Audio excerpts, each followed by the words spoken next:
Bonjour à tous et bienvenue dans la 144e sélection DVD de la rédaction avec deux bons films français, Chouf et La folle histoire de Max et Léon. On fait aussi un petit crochet en Belgique pour le Zoom de la semaine et on revient dans les cinémas hexagonaux pour les sorties ciné.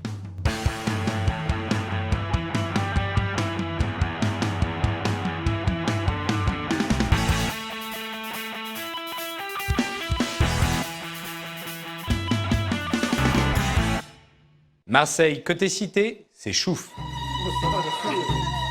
Osso, tu es de retour au quartier? Ah, je suis juste là 2 semaines. Tu te rappelles notre promesse avant que tu partes faire tes études à Lyon? Sofiane avait tout pour ne pas tomber dans les trafics qui gangrènent les cités de Marseille. Mais la mort de son frère le pousse à rester au quartier pour retrouver le tireur et se venger. Un chemin dangereux. Inspiré de l'actualité hélas récurrente, nerveux et sec, Chouf est un polar urbain maîtrisé, matiné de drame social, qui vient clore la trilogie marseillaise de Karim Dridi. Dans le rôle principal, le quasi-inconnu Sofiane Kames incarne avec véracité ce frère pris dans l'engrenage de la violence, aux côtés de Naïlia Arzoun, une jeune actrice étonnante, à suivre de près également, et d'un casting de gueule particulièrement réussi. Cette plongée dans les autoproclamées no-go zones de Marseille s'interroge aussi sur le déterminisme social jusqu'au point de non-retour.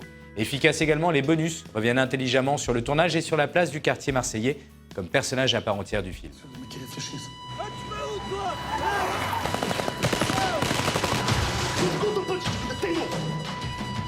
Maintenant qu'on a commencé, on peut plus reculer. La marche arrière, elle est cassée, mon frère. Il est où, mon fils? Tu crois que j'ai peur de toi? Oh là,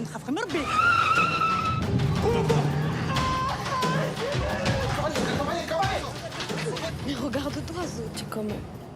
On dirait ton frère. Le Palmacho fait son cinéma et c'est drôle, c'est La folle histoire de Max et Léon. Non. Les combines pour se réformer, c'est quoi? Tu sais ça, toi? Max Mouline? Oui. Max et Léon imitent toujours et glandeur professionnel son contrat de s'engager dans l'armée française. Pour les deux bras cassés sans ambition, c'est le début d'une grande aventure. Si vous avez déjà entendu parler de Maître Grims et de Sam Vénère ou de Gaspard et Balthazar, vous connaissez forcément l'humour bon enfant et les vannes mitraillettes du duo David Marsay et Grégoire Ludig. Bonne nouvelle, les deux amis du Palmacho n'ont rien perdu de leur efficacité en passant sur grand écran. D'abord parce qu'ils ont réussi à éviter l'accumulation de sketchs en développant une vraie histoire autour de leurs personnages et parce qu'ils ont aussi su s'entourer de pointures auxquelles ils ont laissé une vraie place par la prestation irrésistible de l'impeccable Bernard Farcy ou encore du savoureux Nicolas Maury. Cette comédie d'aventure se permet même de flirter avec l'humour noir et s'offre quelques caméos rigolos. Une grande vadrouille, nouvelle génération qui s'accompagne de bonus tout aussi drôles que le film. Ils sont un commando à eux tout seuls, des cracks. Aigle persan et cheval de nuit. Mais quel talent! C'est ridicule. Nous avons affaire à des professionnels. Tu mènes l'heure de la discrétion comme personne. Je crois que vous savez pas à qui vous avez affaire. Ils ont déjà franchi tous les barrages. Tu l'as flingué, là! Ça va, il a juste trop chauffé! Posez vos armes. La femme que tu prends en otage nous a appris à viser comme personne. Oh, pardon! Allez, direction Liège pour le Zoom de la semaine. On y suit Jenny Davin, médecin qui recherche l'identité d'une jeune femme morte peu de temps après avoir sonné à la porte de son cabinet. Bonjour, vous êtes le docteur Davin? Oui. Ben Mahmoud, brigade judiciaire. Il s'est passé quelque chose de grave? On a trouvé le cadavre d'une femme près du fleuve, en face où il y a les travaux. Les frères Dardenne font monter la pression tout au long de cette enquête plus morale que policière dans un environnement social difficile. Ils ont choisi Adèle Haenel pour incarner Jenny. Elle apporte au personnage toutes ses facettes, sa détermination, une sorte de froideur également qui cache une fragilité plus profonde. Les fans de l'actrice, déjà récompensés par 2 Césars, seront conquis. Les autres, peut-être un petit peu moins. Mais bon, il en faut pour tous les goûts. Et comme il en faut pour tous les goûts, justement, on va regarder ce qu'il y a à l'affiche des cinémas.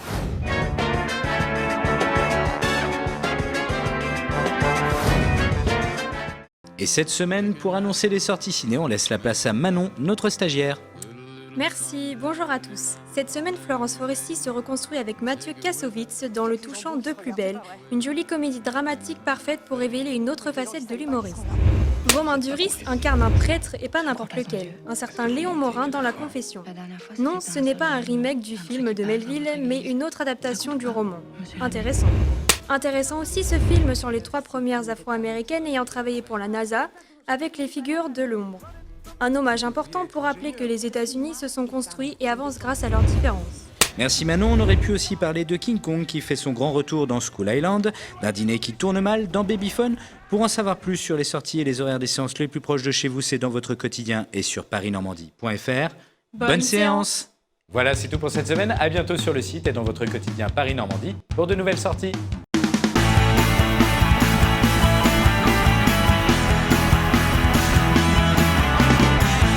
Bon, c'est bon pour toi, Adrien? Ouais, mais cette fois-ci, tu touches plus à rien. La dernière fois, j'ai mis 1 semaine pour tout réparer. Ouais, bah, je suis désolé. Moi, je voulais juste faire un truc. En plus, t'as oublié de rebrancher ça. Non, Tony, non.